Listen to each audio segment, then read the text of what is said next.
Hey folks, it's the KATFACE KILLA. Now I was going back to reread a bunch of Junji Ito's works so I could do my next podcast on them, but I guess it's going to get pushed back until right before Halloween.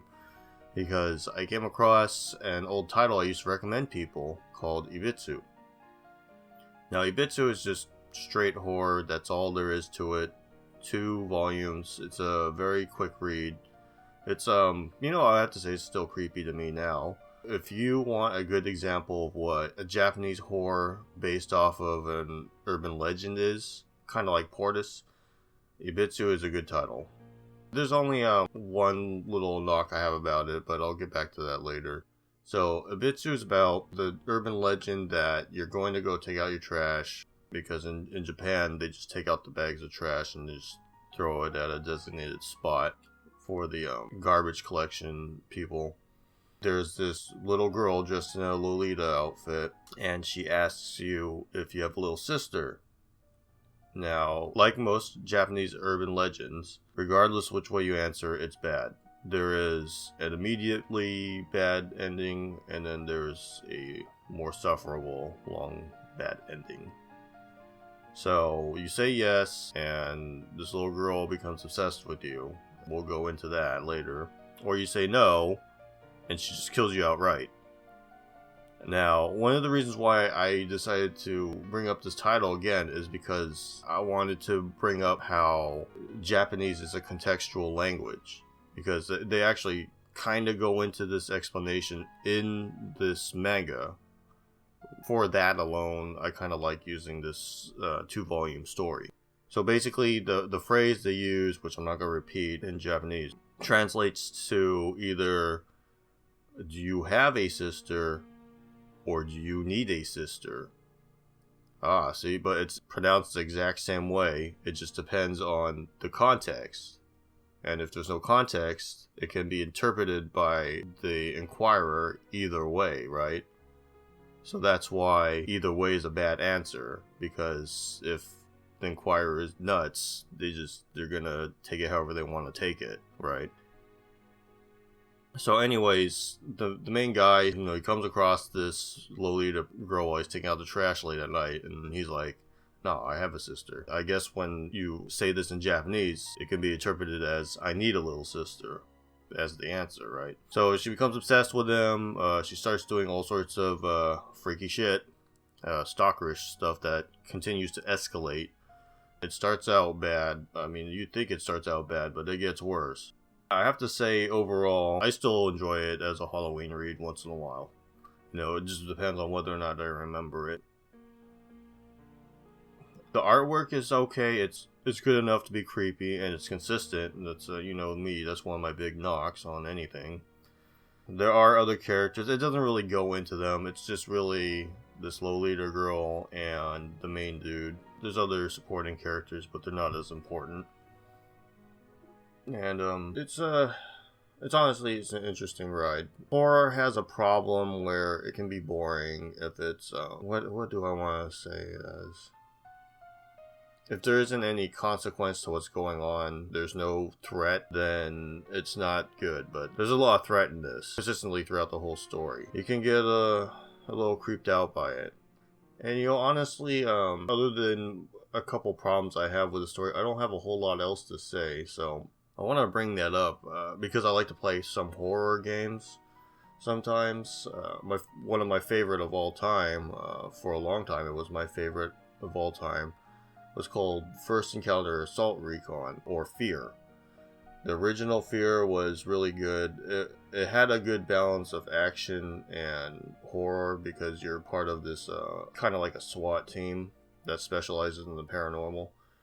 But one of the things that made it really good, this is back when I was actually a good gamer, I would play stuff on the hardest settings, is you could die, and obviously on the hardest setting you could die really easily, but you could also live.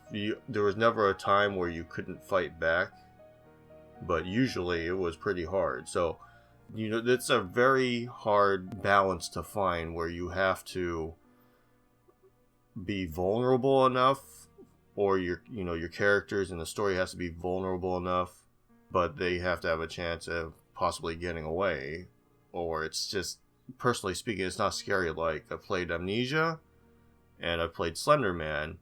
I finished Amnesia, and it was, don't get me wrong, the inability to fight, all you can do is hide in that game. Really heart-pounding, like the first 3 or 4 times you get caught. And, you know, obviously, all the times you get away before then. But after that, it just becomes like, oh, just kill me, I'll start over again. You lose the scariness of it. The same thing with Slender Man. It's like, you can't fight back in it. You know, I bought it because it's an American urban legend, you know. So I was interested in it, and I was hoping to have fun with it. I bought it. I played it like 1 time, and then, you know, after you get caught a few times, it's like, well, I can never fight back, so this isn't really that fun.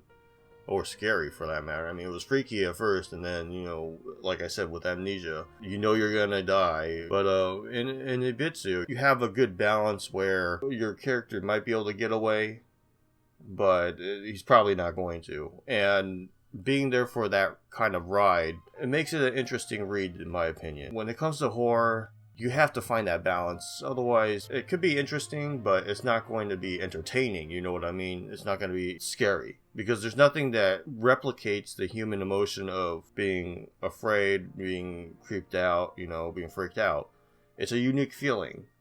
That's why there are people who enjoy watching horror stuff or things that are sometimes disgusting, or just the idea is very scary of it, like snuff films, for example. I don't like snuff films, don't get me wrong, but that's why there are people who gravitate towards wanting to have that kind of voyeurism, because there is no substitute for that feeling. It's unique. So anyways, you can get that out of Ibitsu, in my opinion. I would say it's a low solid B. One of my big problems with it is, the antagonist is a little Lolita girl. At least at the start of the urban legend, she's supposed to be like 11, and maybe by the time it gets to the protagonist, she's like 13 or something. And, you know, she's just walking around killing adults with no problems. That's a little... Don't get me wrong, like, I think a lot of people don't understand. If like 8, 13-year-olds start whacking the shit out of you as hard as they can, you're going to fucking go down.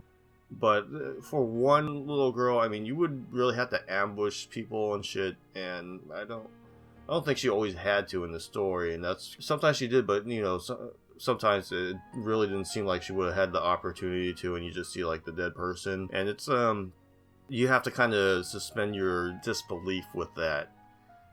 The other problem is, I don't want to say this like it's a bad thing, but it does kind of take away from the main storyline, is they threw in a few, like, side stories, that maybe are based off of urban legends too, I'm not too sure, but while they were creepy, I think it would have been better if they, like, put them all at the very end of the second volume. They put most of them at the end of the second volume, but there's a couple that are, I think, at the end of the first volume. They might even be thrown in between somewhere, but that kind of took me out of the main story of Ibitsu. So that's a minor thing. Like I said, it's a low solid B for that.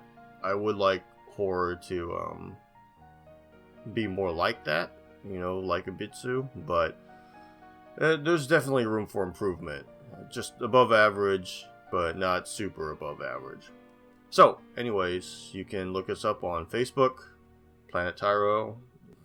Look up Planet Tyro on your browser, and it'll come up to our videoed archive of all of our old podcasts.